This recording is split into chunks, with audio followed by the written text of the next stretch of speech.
আমি এখানে basically physical chemistry নিয়ে আর কি একটু আলোচনা করব। তো যে টপিকটা স্টার্ট করব এখানে সেটা হলো kinetic theory of gas. Basically কেমিস্ট্রিতে কাইনেটিক থিওরি অফ গ্যাস দিয়ে স্টার্ট করার একটাই কারণ, কোয়ান্টাম মলিকুলার এসে আসবে, যাতে এটা যে দেখছে বা যে চ্যাপ্টারটা স্টার্ট করবে তার মধ্যে একটা স্ট্র্যাটেজি জানে আর কি। যাই হোক, একটু বোরিংনেসটা কাটানোর জন্য আমি এই কেটিজি দিয়ে স্টার্ট করছি।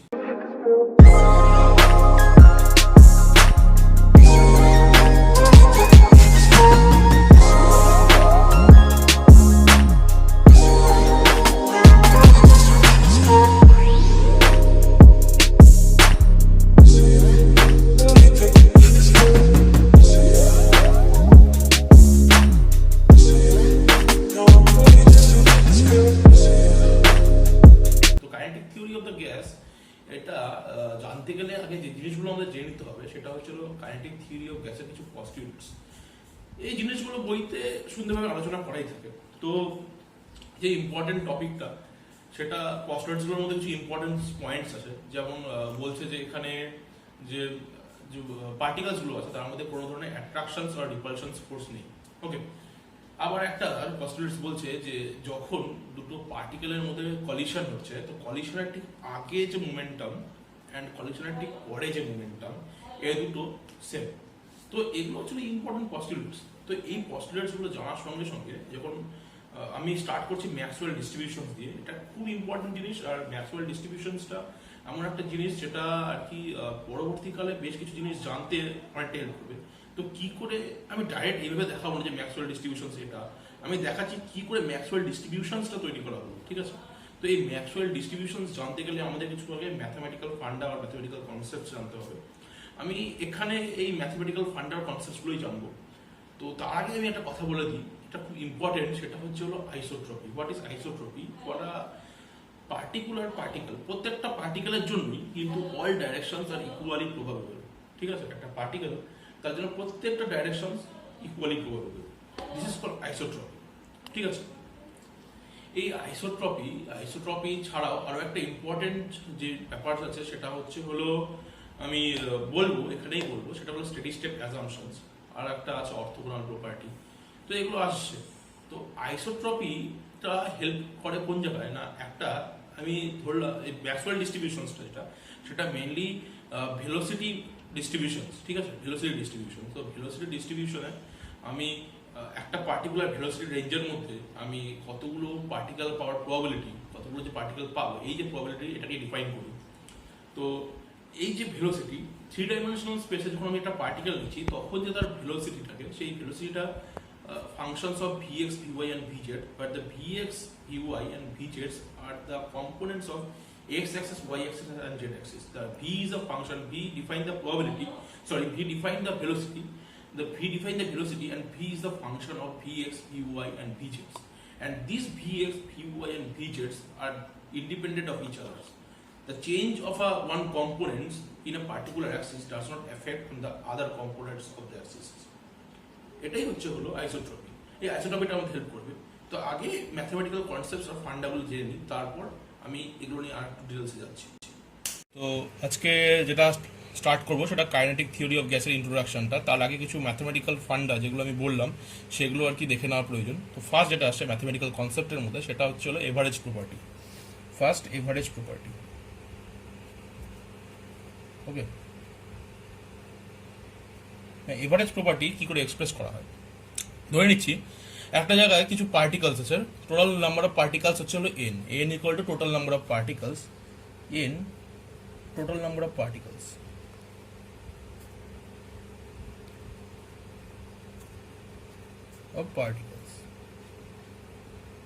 ঠিক আছে, এর হলো টোটাল নাম্বার অফ পার্টিকেলস। এবার আমি ইচ অফ দ্য পার্টিকুলার প্রপার্টিকে আমি এফ দিয়ে ডিনোট করছি। Fi is a property of each particle. Fi is a property of each particle. Property of each particle.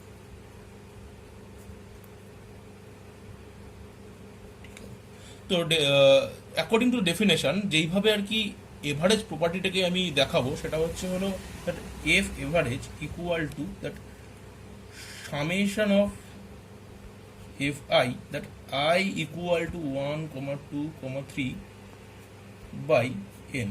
This is called average property. এটাকে average property definitions.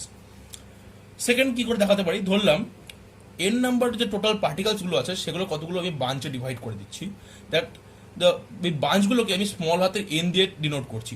n is the number of bunches, number of bunches, ঠিক আছে। Then যদি এক একটা বাঞ্চের আমি প্রপার্টিকে f i দিয়ে ডিনোট করি, দ্যাট এফআই, আমি এটা 2 নম্বর দিয়েছি second definition, that f i equal to property of particular বাঞ্চেস,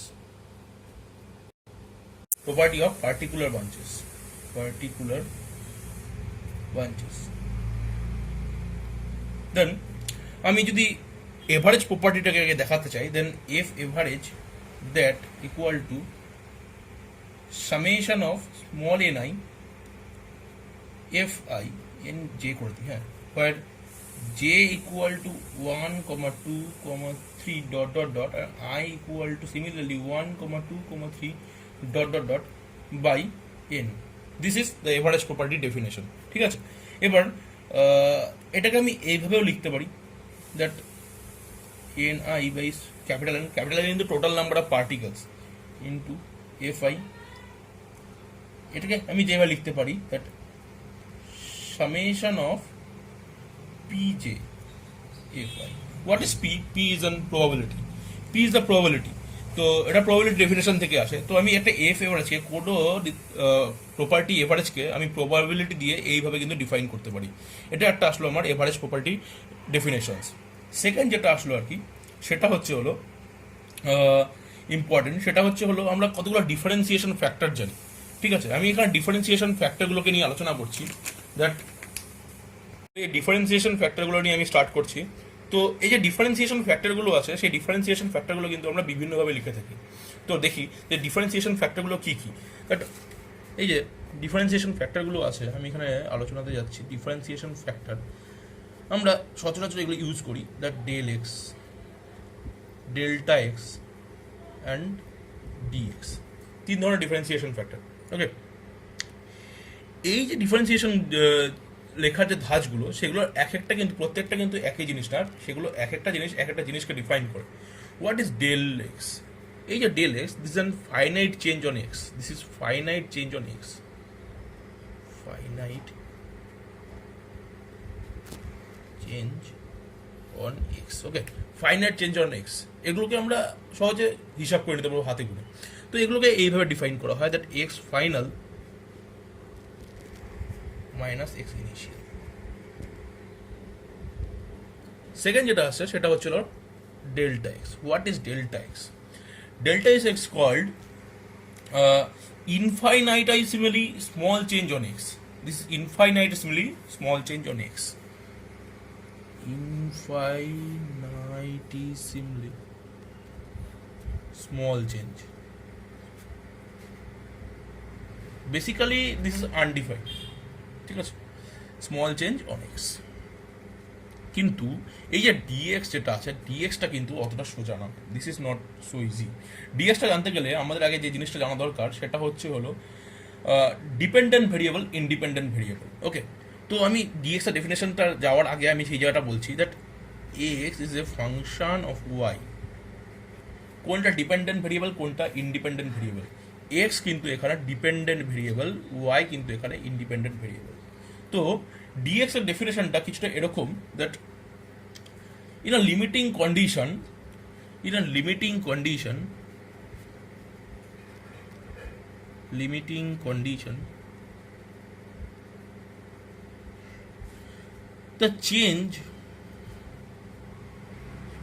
the change of independent variable, the change of independent variable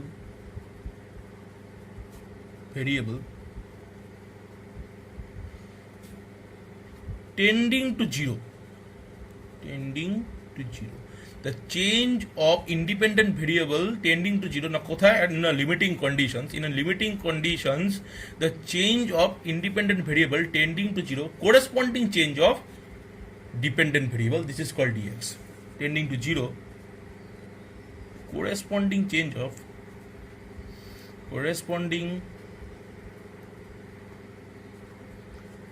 of dependent variable.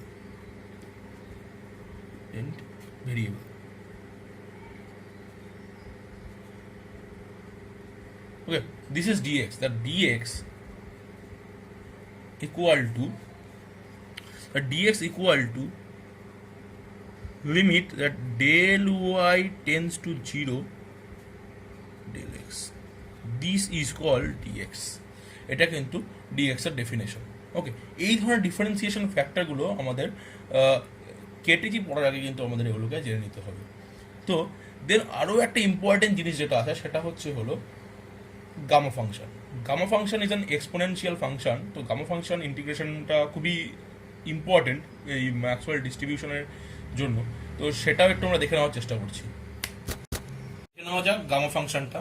তো gamma function okay,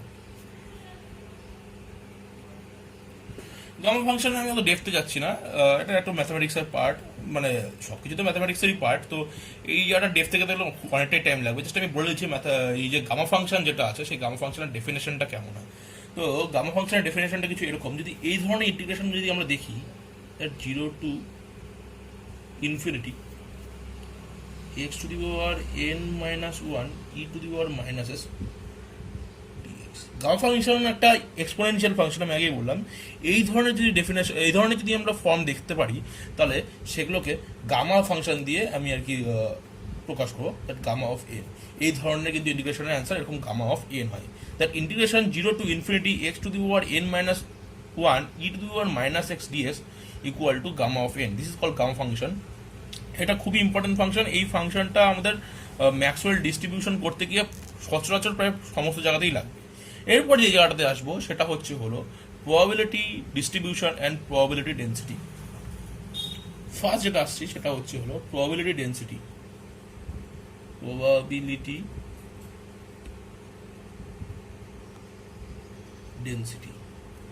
What is probability density? Probability per unit volume element, this is called probability density. Probability density কে ধরলাম আমি f একটা property যার আমি probability বার করতে যাচ্ছি, তো সেই ক্ষেত্রে p of f এইভাবে প্রবাবিলিটি ডেন্সিটিকে লেখা হয় আর কি। সেই probability density equal to probability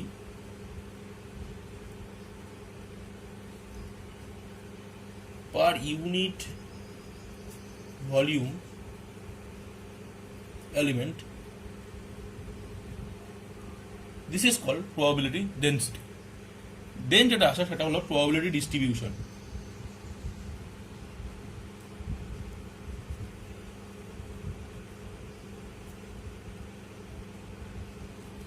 এই জিনিসগুলো কিন্তু আমাদের সেখানে ম্যাক্সওয়েল ডিস্ট্রিবিউশন করতে গিয়ে লাগবে। প্রবাবিলিটি ডিস্ট্রিবিউশনকে এইভাবে রিপ্রেজেন্ট করা হয় pf of df. This is called probability distribution. না, এটার মানে কি? এটার মানে হলো probability of finding this property of finding the particles in the range between the property f to f plus df. ঠিক আছে, মানে এই প্রপার্টিতে যে পার্টিকুলগুলো বিলং করছে সেগুলোর প্রবাবিলিটি না কোথায় f to f plus df, এই যে রেঞ্জটা আছে তার মাঝখানে, সেটাই হলো probability distribution. Probability of finding particles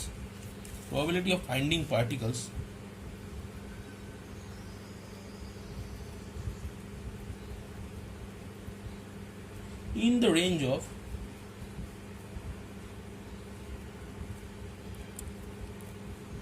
f to f plus df।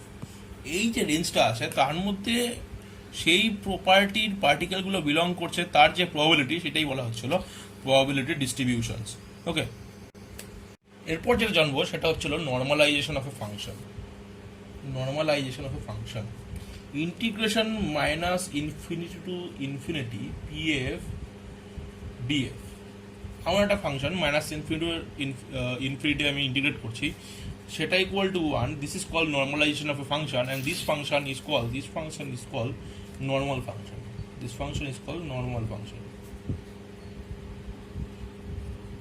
কোনো একটা ফাংশনকে minus infinity to infinity integrate ফর্মটাকে যদি আমি ইকুয়াল টু 1 ভাবে যদি আমি ডিফাইন করি, তাহলে সেটাকেই বলা হয় আর কি হচ্ছিল নর্মাল ফাংশন, অর নর্মাল, সেটাকেই বলা হয় normalization of a function, and then this function is called the normal function.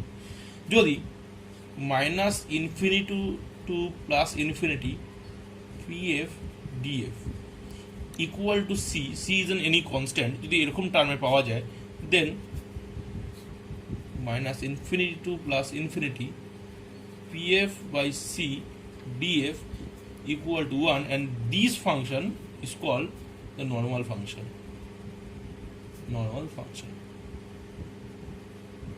then এই টোটাল ফাংশনটাকে কিন্তু আমরা নর্মাল ফাংশন বলবো।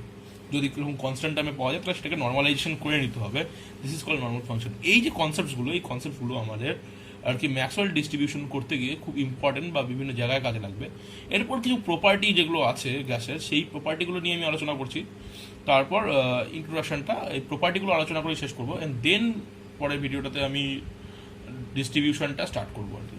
ওকে, তো ম্যাথমেটিক্যাল ফান্ডাগুলো জানলাম। এবার যেটা জানবো সেটা হচ্ছে হলো steady step assumption. What is steady step assumption? এটা একটা স্টেটমেন্ট। স্টেডি স্টেপ অ্যাজাম্পশন বলছে the number of the particles in a particular bunch with particular property is always constant. This is called steady state assumption. Steady state assumption mathematically কি করে express করা হয় আমি দেখাচ্ছি সেটা। তো এটা দেখে নাও, তারপর আমি আরেকটা স্টেটমেন্টের কথা বলছি।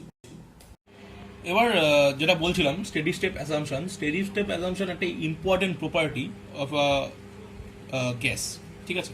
তো স্টেডি স্টেপ অ্যাজাম্পশন যেটা বলছে আর কি, স্টেডি স্টেপ অ্যাজাম্পশন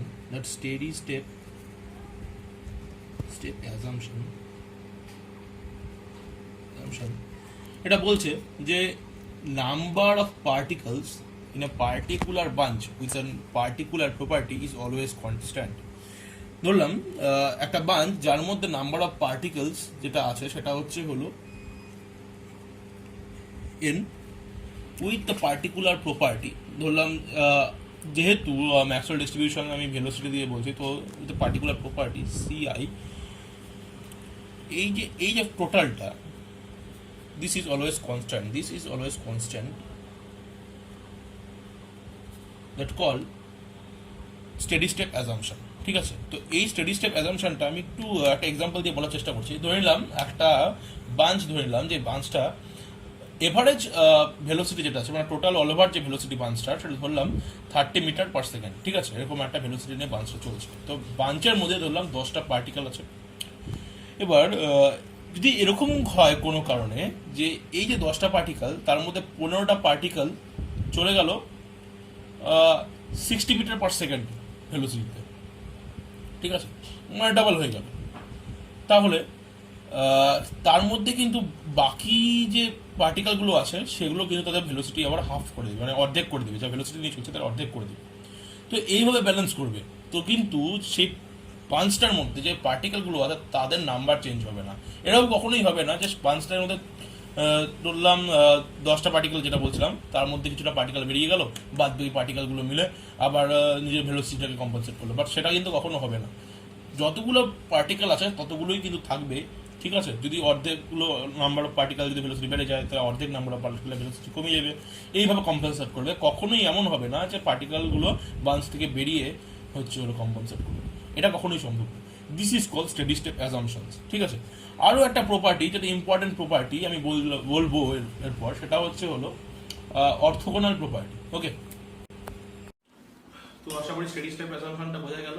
তো যেটা বললাম অর্থোগোনাল প্রপার্টি, এটা আর কিছুই না, এটা একটা আইসোট্রপিক অ্যাপ্লিকেশন বলতে পারি না। অর্থোগোনাল প্রপার্টি বলছে vx, vy and vz এই তিনটে অ্যাক্সিস, মানে তিনটা অ্যাক্সিসে, মানে এক্স ওয়াই জেড অ্যাক্সিসের যে তিনটা কম্পোনেন্ট, সেই কম্পোনেন্টগুলো ইন্ডিপেন্ডেন্ট অফ ইচ আদার। আর change of a particular component of a particular axis does not effects on other, ঠিক আছে? এগুলো, এটা হচ্ছে হলো যেটা বললাম অর্থোগোনাল প্রপার্টি। এগুলো আমার বেসিক জিনিস, ঠিক আছে? এগুলো আমার বেসিক জিনিস কেটিজি পড়ার আগে। তো এগুলো হাতিয়ার বলতে পারো কেটিজি পড়ার আগে। তো আজকে আমরা এটা শিখে নিলাম। পরের দিন আমরা স্টার্ট করবো কাইনেটিক থিওরি অফ দ্য গ্যাসের ম্যাক্সওয়েল ডিস্ট্রিবিউশনস। এই জিনিসগুলো তার আগে একবার দেখে নাও, আগে কনসেপ্টটা তৈরি হয়ে যাক, দেন আমি ওই ভিডিও